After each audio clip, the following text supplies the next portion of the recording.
죽은 교회를 부검하다사 타인 삶, 지역사회를 외면 그들만의 교회였다. 부검 결과 14개 교회 중 몇 곳에서 이 증상이 보였다. 교회가 공식적으로 죽기 전 교인들의 얼굴을 보라. 그리고 그 교회가 위치한 지역사회에 사는 대다수 사람들의 얼굴을 보라. 두 얼굴은 전혀 다르다. 내가 들은 전형적인 시나리오는 이렇다. 좋았던 옛날의 지역 주민들이 그 교회로 몰려오면서 교회는 급성장을 이루었다. 그 교회는 지역사회의 일부로서 지역사회를 닮아 있었다. 그러다가 지역사회가 변하기 시작했다. 어떤 경우에는 인종의 변화가 나타났다.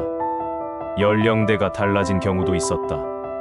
그런가 하면 사회경제적 변화가 나타나기도 했다. 어떤 경우든 변화는 실질적이었고 그 교회의 교인들은 그 변화를 느꼈다. 지역사회의 변화들은 대개 미묘하게 이루어졌다. 교회의 한 가족이 마을의 다른 구역으로 이사했다. 얼마 뒤 다른 가족들도 그곳으로 갔다. 사람들이 교회로 들어오고 나가는 것은 주로 느리고 거의 눈에 띄지 않게 이루어졌다. 하지만 그것은 매우 실질적인 변화였다. 30년간 그 교회는 기존의 방식을 고수했다. 그 방식이 지역사회의 새로운 주민들에게 통하지 않았지만 그렇다고 해서 기존 교인들이 대거 빠져나가지는 않았다. 그들은 이사를 한 뒤에도 기존 교회에 계속해서 출석했다. 그것은 그곳이 그들의 교회였기 때문이다.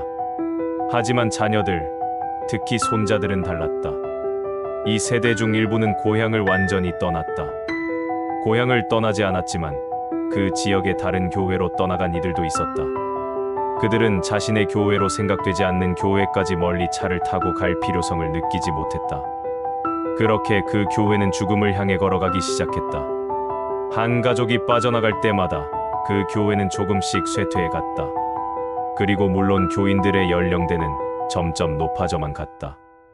그 지역에 살다가 타지로 이사한 교인들은 교회에서 가장 나이가 많았고 젊은 가족들은 유입되지 않았다. 아주 가끔 지역사회에 다가가기 위한 노력이 미미하게 남아 있었다. 하지만 그 시도는 지역 주민들에게 교회에 오라고 말하는 것이 전부였다. 지역사회 속으로 들어가려는 노력은 거의 없었다. 그리고 교회의 리더 자리를 현재의 지역 주민들에게 넘겨야 할 필요성을 언급하는 사람은 단 한 명도 없었다. 외부인들에게는 상식처럼 보이는 것이 교인들에게는 반역이었다. 그곳은 엄연히 그들만의 교회였다. 지역 주민들은 교회에 동전 한 푼도 주지 않았다. 그런데 왜 그들에게 교회를 넘겨야 한단 말인가? 요새가 되어버린 교회. 요새란 말을 들으면 어떤 이미지가 떠오르는가? 중세의 성, 육군기지, 꽁꽁 닫힌 철문과 성 주위를 둘러싼 강으로 이루어진 거대한 건물, 외부 세계는 들어오는 것이 거의 불가능한 곳 등인가? 이 모든 이미지가 적절하다. 요지는 사람들과 재물들을 안에 안전하게 두고 밖에서 사람들이 들어오지 못하도록 막는 곳이다. 죽어가는 교회의 교인들과 이야기를 나누어 보면 자신들의 교회가 요새라는 사실을 철저히 부정한다. 하지만 부검을 해보면 요새화가 진행되고 있다는 사실이 분명히 나타난다. 지역 주민들은 그 교회에서 환영받는다고 느끼지 못한다. 교인들은 지역 주민들에게 다가가는 것보다 기존의 교회 방식을 보호하는데 더 신경을 쓴다. 이 교회는 사실상 요새이다. 이 교회의 교인들은 지역 사회에 영향을 미치기 위해 큰 변화를 준다는 것이 두렵기만 한 일이다. 지역 주민들에게 교회의 리더 자리를 넘긴다는 것은 있을 수도 없는 일이다. 그들은 이곳은 우리의 요새이다. 외부인들은 환영하지 않는다. 교회를 현재의 모습으로 유지하기 위해 죽을 때까지 싸울 것이다 라고 말한다. 그 죽음의 날은 그리 멀지 않았다. 지역 사회를 향한 마음을 잃은 결과 지역 사회를 향한 마음과 목회를 잃어버린 교회는 죽음을 향해 걸어가고 있다. 신약은 지역 교회들을 언급할 때마다 타인 중심의 태도를 강조했다.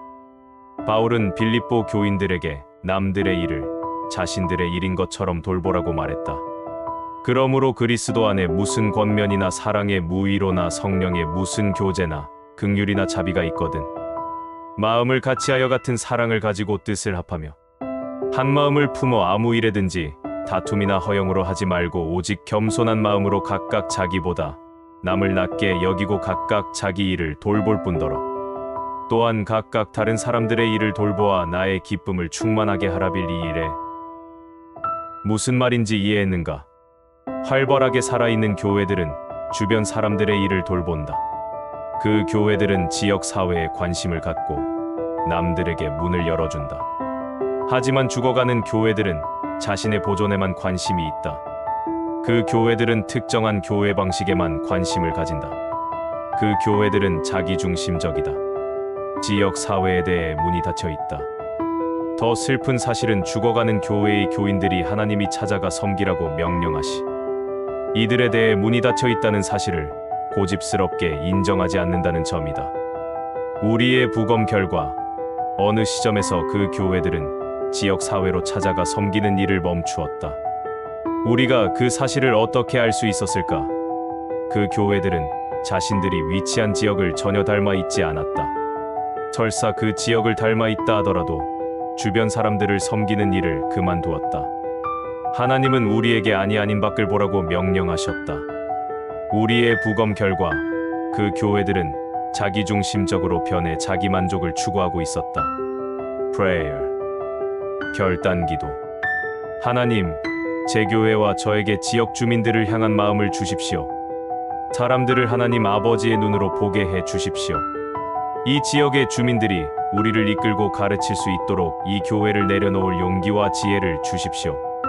소그룹에서 함께 나눌 질문들.